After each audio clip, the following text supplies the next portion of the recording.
نمیخواستم با کسی فرار کنم. فقط میخواستم برم پیش مادرم. اونم تنهایی میخواستم برم.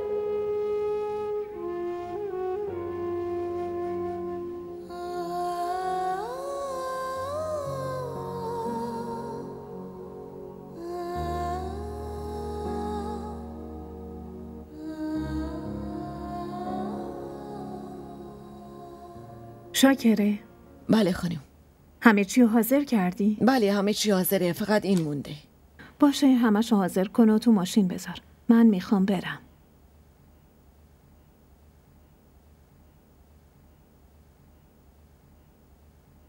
شیرمرد من چطوره؟ خوبم. صبح باید به همه صبح بخیر بگی. صبحتون بخیر. آفرین.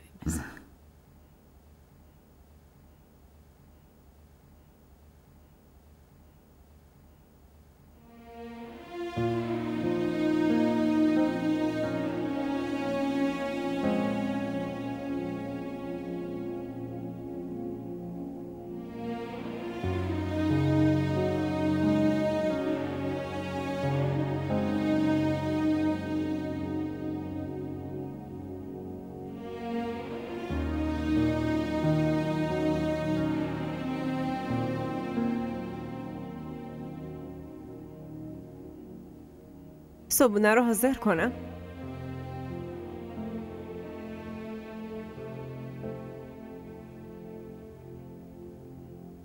داداش جان، صبحونه حاضره.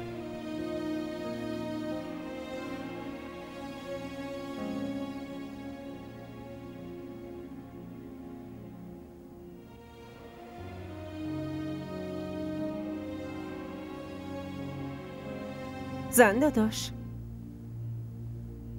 داشت کجا دارین میرین؟ کجا داری میری؟ میرم گیتی رو ببینم. گیتی از این خونه رفته. نمیدونم چرا اخلاق رفتار زنداداش عوض شده. خدا به خیر کنه. شما همتون میدونین که گیتی نقطه ضعفمه. وقتی اون اینجا نیست پس من چرا مراعات کسی رو بکنم؟ تو هیچ جایی نمیری. دارم یه سری وسایل و صبحونه یه روز اول عروسیشو میبرم. آها، داره رسوم رو به جا میاره. وقتی عروسیش مطابق رسوم نشد پس این تظاهر یعنی چی؟ اما عروسی کرده مگه نه؟ مگه نشنیدی چی گفتم؟ تو هیچ جا نمیری. اون برای این خونه و برای همه ما مرده و اگه کسی تلاش کنه اونو ببینه پس منم پیوندم رو باش تموم میکنم. مگه بین من و شما چه پیوندی وجود داره که با تموم شدنش بخوام بمیرم؟ زنده داشت لطفاً لجبازی نکنین. رفتن شما به اونجا درست نیست. مردم هزار جور حرف در میارن. شما اصلا میدونین ما از صبح داریم جواب مردم رو میدیم. خسته شدیم دیگه. لطفاً زنده داشت این خونه رو بیشتر از این تو دردسر نندازین. نفیسه برگرد تو، وگرنه تصمیم میگیرم که برای همیشه از این خونه بری یا بر نگردی.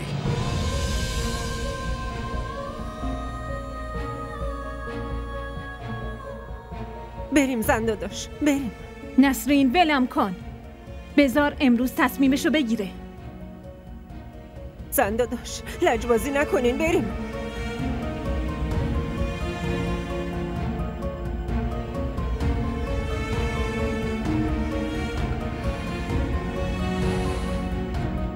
ستم है खुदाया क्यों प्यार